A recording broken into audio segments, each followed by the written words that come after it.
Hello everyone, finally हम लोग आ गए हैं अपने एसए टॉपिक 3 पे। जो इस बार टॉपिक हमने उठाया है वो छत्तीसगढ़ के क्वेश्चन से उठाया है। एंड इस बार का मोस्ट मोस्ट प्रोबेबल जो क्वेश्चन आ सकता है वो आ सकता है स्वामी आत्मानंद इंग्लिश मीडियम स्कूल योजना से रिलेटेड। कुछ इस प्रकार का टाइटल दे सकता है कि स्वामी आत्मानंद योजना या Swami Atmanand schools a new era of education in Chhattisgarh, या हिंदी में बोलेंगे तो स्वामी आत्मानंद स्कूल छत्तीसगढ़ में शिक्षा का एक नया युग। इस प्रकार से एक ऐसे टॉपिक आ सकता है। तो इसमें क्या क्या हमारा बेसिक अप्रोच होना चाहिए हम लोग देख लेते हैं। ये टॉपिक बहुत इंपॉर्टेंट है। अगर आपको एसए में नहीं मिला तो डेफिनेटली आपको जीएस पोर्शन में मिलेगा। तो चलिए देखते हैं कि क्या क्या डायमेंशंस होने चाहिए और हमको कैसे अप्रोच करना चाहिए इस पर्टिकुलर टॉपिक को। तो क्या क्या चीज़ें इसमें हम लोग को ध्यान रखनी है, कैसे अप्रोच करेंगे। तो सबसे पहले जो एजुकेशन पे जब भी कोई चीज़ आती है तो लोग यूजुअली वहाँ पे कोट कर देते हैं। नेल्सन मंडेला का काफ़ी फेमस कोट है कि the education is the biggest weapon that you can use to change the world. लेकिन मैं आपको रिकमेंड करूँगा कि अगर आप संस्कृत श्लोक या छत्तीसगढ़ी पोएम से स्टार्ट करेंगे तो ज़्यादा अच्छा रहेगा। तो कोई भी संस्कृत का श्लोक आप गूगल कर लीजिए जो एजुकेशन से रिलेटेड हो। कोई छत्तीसगढ़ी पोएम किसी छत्तीसगढ़ी लेखक या कवि की रचना हो तो वहाँ से ले लीजिए, या फिर हमारे गांव देहातों में अगर कोई लोकोक्ति चलती हो, या फिर आप खुद से ही कोई छत्तीसगढ़ी पोएम लिख सकते हैं 4 लाइंस की। तो मुझे लगता है कि वो ज़्यादा अच्छा अप्रोच रहेगा। तो इस पर्टिकुलर ऐसे को स्टार्ट करने के लिए या तो आप संस्कृत श्लोक ले सकते हैं, या तो कोई छत्तीसगढ़ी के पोएम खुद से बना लीजिए या कहीं से उठा लीजिए।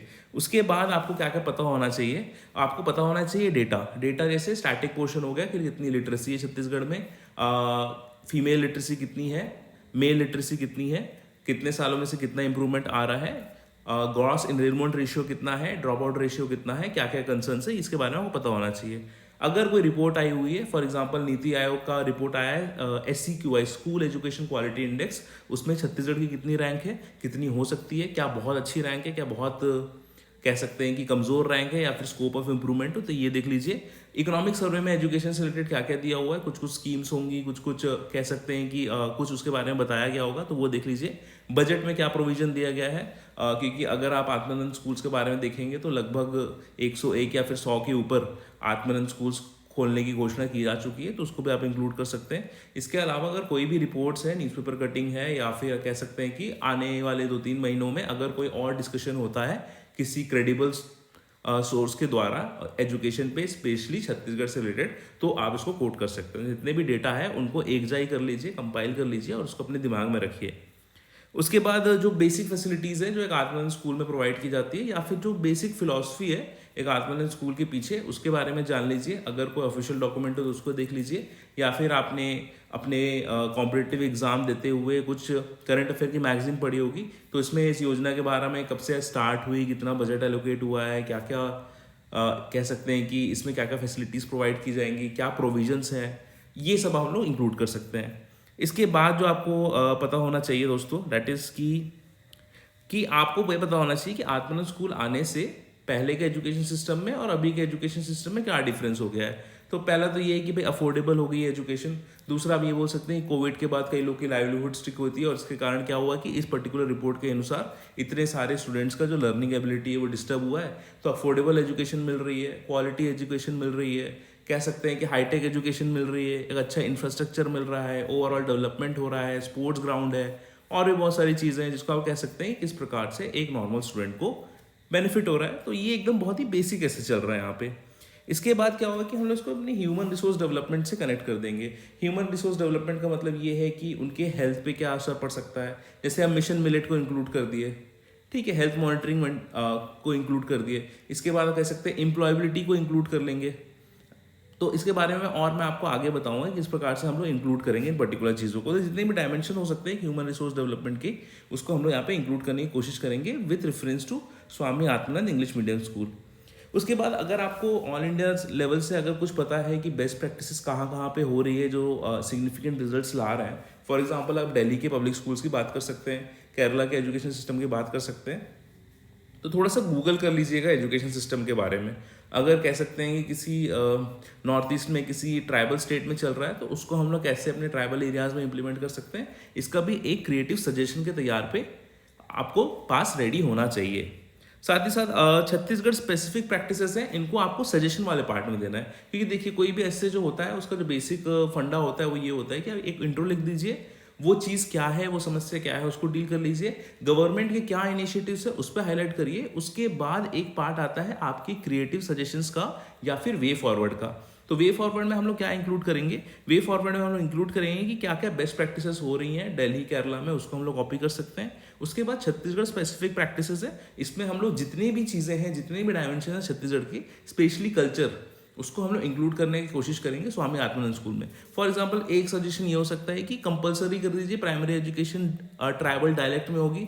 अगर कोई अबू जमाड़िया बच्चा है जो एजुकेशन ले रहा है स्वामी आत्मानंद स्कूल में, तो उसमें मेक श्योर करना चाहिए कि यह गोंडी या फिर उसकी जो मेन भाषा है उसको उसमें वो बात करें। अगर कोई बैगा किड है कवर्धा वाले एरिया में, जंगल वाले एरिया में, वो स्वामी आत्मानंद इंग्लिश स्कूल में जा रहा है, जहाँ भी इन लोगों की डोमिनेंस है, जहाँ पे ट्राइबल किड्स की डोमिनेंस है, वहाँ पे 5th तक के एजुकेशन में एक पार्ट कंपल्सरली आप कह सकते हैं कि ट्राइबल डायलेक्ट का इंक्लूड करना चाहिए। उसके बाद आप ये भी कह सकते हैं कि अगर स्वामी आत्मानंद स्कूल में एनुअल फंक्शन हो रहे हैं तो उसमें मेक श्योर करिए कि उसमें छत्तीसगढ़ की जो परंपरा है, जो लोक गीत है, जो लोक गान है, जो लोक नृत्य है, पंडवानी इंक्लूड करिए, कर्मा नृत्य इंक्लूड करिए, माड़िया नृत्य है उसको इंक्लूड करिए।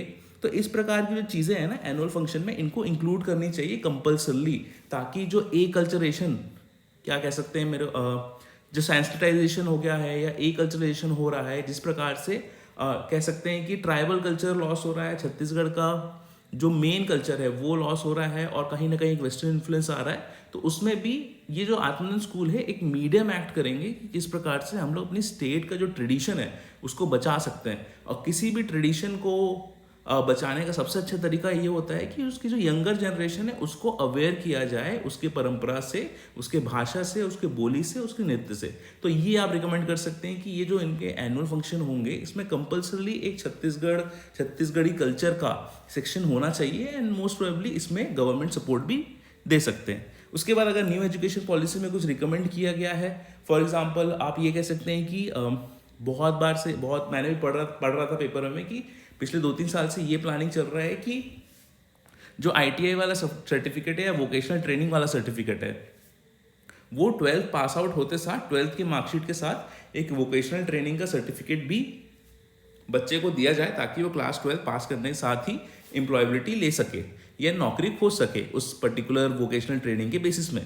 तो हम ये भी इंक्लूड कर सकते हैं कि जिस प्रकार से चाइना में वोकेशनल ट्रेनिंग बहुत ही स्ट्रिक्टली फॉलो की जाती है, और जहाँ पे जो एजुकेशन है सिर्फ और सिर्फ कह सकते हैं कि नॉलेज बेस्ड नहीं है बट एम्प्लॉयमेंट बेस्ड भी है, उसको हम लोग इंक्लूड कर सकते हैं स्वामी आत्मानंद स्कूल में। तो वंस अगेन बेस्ट प्रैक्टिसेस क्या है दुनिया भर में, तो चाइना का जो वोकेशनल ट्रेनिंग है उसको आप देख सकते हैं, और अगर वहाँ से कुछ एलिमेंट्स हैं जो हमारे यहाँ आत्मानंद स्कूल में हम लोग इम्प्लीमेंट कर सकते हैं, ताकि जो डिमांडिंग इंडस्ट्रीज़ है उसमें हम लोग अपने बच्चों को स्किल करके भेज पाए, तो ये भी हम लोग इंक्लूड कर सकते हैं। उसके बाद कह सकते हैं कि अगर कुछ नॉर्मल चीज़ चाहिए, जैसे कुछ मॉडर्न टॉपिक्स है, for example gender sensitization, third genders के बारे में क्या चीज़ चल रही है, digital literacy, fake news spot करना, साइबर सिक्योरिटी, सॉफ्टवेयर क्या, डिजिटल लिटरेसी हो गया, ऐप बनाना हो सकता है, गुड टच बैड टच हो सकता है, सेल्फ डिफेंस हो सकता है, स्पोर्ट्स हो सकता है। तो हम कुल मिलाकर हम लोग ये करेंगे कि हम लोग ये बताएंगे अपने पर्टिकुलर सजेशंस में कि स्वामी आत्मानंद स्कूल को हम लोग एज ए फैक्ट्री बना सकते हैं of A capable human resource,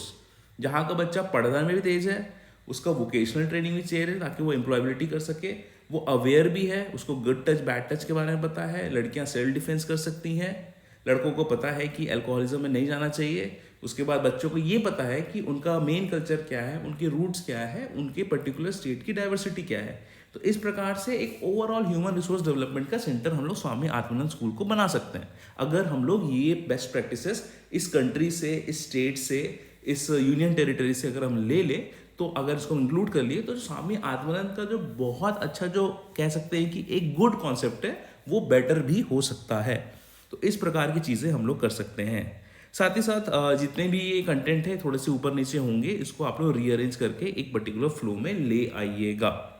next चीज़ मैं आपको कहना चाहता हूँ कि ये तो आ गया आपके कंटेंट का, आपका कंटेंट कैसे जमाना है, लेकिन ये सब चीज़ करने के पीछे का जो बेसिक आइडिया है मेरा वो ये है कि to write down the essay, क्योंकि मैं सब ऐसा कई लोग को जानता हूँ जिनके पूरे जीएस पेपर बहुत अच्छे से तैयार है, उनको पूरा लैंग्वेज रटा हुआ है, लेकिन जस्ट बिकॉज एसे पेपर में जहाँ एक अच्छे स्टूडेंट का 137-140 नंबर आ रहे हैं, वहीं पे बहुत अच्छे स्टूडेंट्स जिनका जीएस पूरा तैयार है, मैथ्स बहुत अच्छे से बनती है, लैंग्वेज पूरा रटा हुआ है, उनके आ रहे हैं 105, कभी कभी 98 आ जा रहे हैं।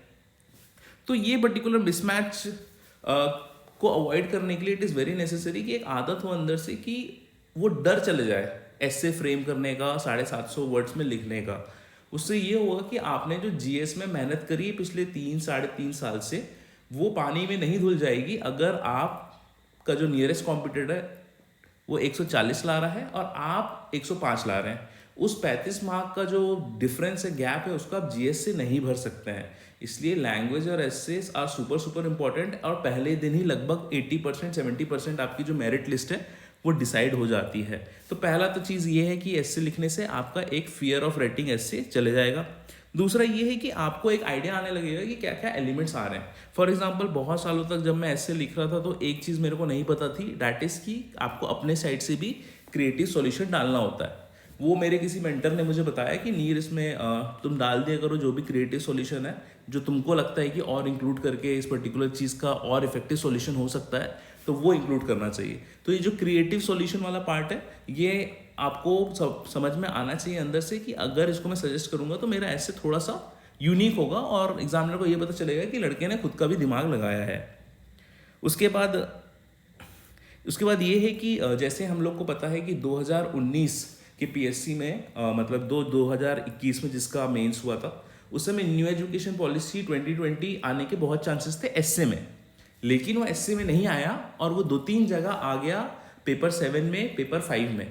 तो कुल मिला के 50 नंबर का वो नहीं आया, लेकिन लगभग 20-25 नंबर का आया, वो भी जीएस पेपर में। और वो ऐसे क्वेश्चंस आए थे जिसमें ऑप्शन भी नहीं होते हैं। एसए में आपके पास लगभग 4 ऑप्शंस में से चूज करना होता है कोई 2 टॉपिक, लेकिन यहाँ पे वो भी नहीं था। तो अगर किसी ने न्यू एजुकेशन पॉलिसी पे एसए प्रिपेयर करके रखा है तो ऑटोमेटिकली जीएस के क्वेश्चंस भी सारे आंसर्स कर सकता था। तो मेरा यही कहना है कि अगर मान लो आपका कंटेंट एसए में यूज़ नहीं भी हो रहा है, फिर भी वो कहीं ना कहीं जीएस में यूज आएगा। फॉर एग्जांपल अगर ये बोले कि क्वालिटी एजुकेशन का एसडीजी गोल नंबर क्या है, तो मोस्टली लोगों को नहीं पता होगा, लेकिन इसके प्रिपरेशन के दौरान वो कहीं ना कहीं पता चल जाएगा। तो कौन सा एसडीजी नंबर है, प्लीज़ कमेंट करके बताइए। उसके बाद आपको ये समझ में आ जाएगा कि अपने मेन टॉपिक को आप इंटरलिंक कैसे कर सकते हैं। फॉर एग्जाम्पल अभी हमने क्या क्या इंटरलिंक कर लिया। हमने स्वामी आत्मानंद इंग्लिश मीडियम स्कूल से इंटरलिंक कर लिया छत्तीसगढ़ के कल्चर को, हमने इंटरलिंक किया है स्पोर्ट्स को, हमने इंटरलिंक किया है वोकेशनल ट्रेनिंग को, हमने इंटरलिंक किया है कह सकते हैं बच्चों के हेल्थ को या माल न्यूट्रिशन वाली समस्या को। तो ये प्रकार की चीज़ें हैं वो हम लोग को थोड़ा सा इंटरलिंक करने में दिमाग हमारा चलने लगता है और हमारे आंसर्स की क्वालिटी डेफिनेटली इंप्रूव होती है। तो ये है कि आपको इंटरलिंक करने आ जाएगा अपने अपने डायमेंशंस। तो ये कुल मिला के ओवरऑल चीज़ है जो आप लोगों को पता होना चाहिए। मेरा हमेशा से यही एम रहता है कि मैं आपको सिंपल टर्म्स में बता दूं कि किस प्रकार से चीज़ें होनी है और एक सिंपल सा अप्रोच दे सकूं। कभी भी देखिए जो कह सकते हैं स्पून फीडिंग है वो ज़्यादा दिन तक काम नहीं आएगी। वो कहते हैं ना, give a man a fish he will survive for a day, teach him how to catch a fish he will survive for a lifetime. तो मेरा यही है कि हर टॉपिक पे आपको मैं सजेस्ट नहीं कर सकता हूँ कि ये लिख लो, उसके बाद दूसरी लाइन ये लिख लो, तीसरी लाइन ये लिख लो, लेकिन अगर एक अप्रोच आपको आ गया है तो ओवरऑल आपका ये होगा कि आपको अंदर से ये फीलिंग आ जाएगी कि अब मैं कोई भी नया टॉपिक को अप्रोच कर सकता हूँ खुद का दिमाग लगा के। तो कह सकते हैं कि साइकिल आपको खुद चलाना है, मैं आपको बस बता दूंगा कि 2 चक्के में बैलेंस कैसे करना है, ठीक है, वो भी थोड़ी देर तक। उसके बाद अल्टीमेट पुश आप ही करोगे। तो ये था कुल मिला के आज का स्वामी आत्मानंद का essay topic 3। Next Monday India GS का एक एस्से टॉपिक 4 में डाल दूंगा। तब तक ये पर्टिकुलर एस्से को आप अच्छे से प्रिपेयर कर लीजिए और इससे रिलेटेड जो भी कंटेंट है उसको रफ ड्राफ्ट को एक बार लिख लीजिए एक पन्ने में, और लगभग वेडनेसडे थर्सडे के आसपास एक बार और उसको 750 वर्ड में जस्ट लाइक मेंस का एस्से लिखने की कोशिश करिएगा और देखिएगा कहाँ पे स्पेस कम पड़ रहा है, कहाँ पे स्पेस ज़्यादा पड़ रहा है, कैसे टॉपिक्स को इंटरकनेक्ट करना है, कैसे एक अच्छा फ्लो बना के रखना है। I hope this video was very useful. मिलते हैं आपसे नेक्स्ट वीडियो में। Take care.